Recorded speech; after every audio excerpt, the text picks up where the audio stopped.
What screams I'm an ex-military? Maybe kinda specific, but my dad was in the Navy for 30 years. Once my mum bought those little fountains like for ambience noise and put it in the living room.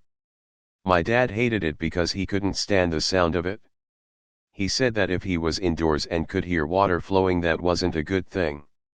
He was in charge of control failure in ships. A lot of his friends said they felt the same way. V6 Mustang with a 30% APR interest rate.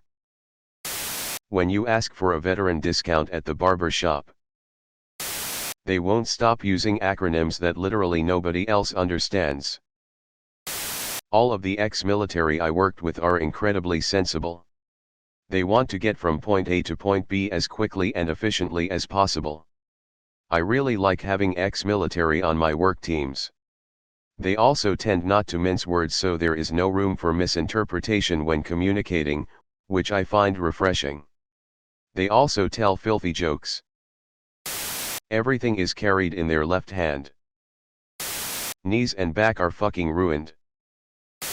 If the food doesn't disappear in seconds, it was either really good or really bad. Almost complete indifference to insane upper management antics. Answering questions directly, without trying to add a bunch of unrelated information for context.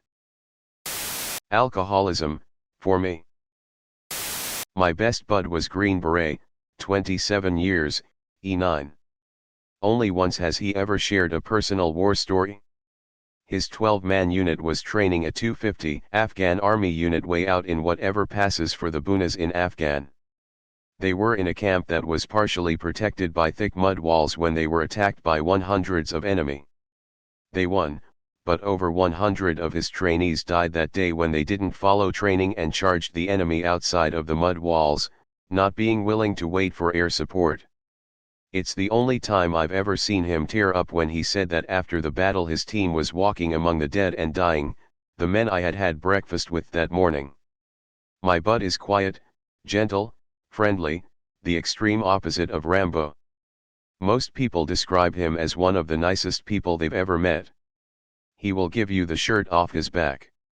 When I tell folks Bud was Green Beret, they are shocked he was not just Army, but badass elite Army.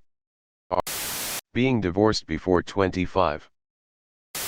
Quiet all the time, but occasionally casually says something incredibly fucked up about something no human should have ever experienced, like it is normal and not a big deal. Example: sorry, I don't hear too well in my left ear ever since that IED that blew off Tommy's leg. Avoids fireworks. My former Marine best bud can sleep through anything. I did 23 years, the only thing that gives me away is my affinity for cargo shorts. Telling someone at 8:57 a.m. you're late for a 9 a.m. meeting. USAA. I've noticed two options for people that have went overseas to fight I've met. Either A, within 10 minutes of meeting them they've told you which war they were in, the horrors they saw, the people they killed, etc. Or B, you know them casually for months or years and never know that they were even in the military until someone else tells you. Edit: I might have made the sound too dramatic. I just meant some people are way more eager to share about their time in the military. My apologies. Hating when people thank them for their service. Scarfing down any food very quickly. This is an out for first responders, too.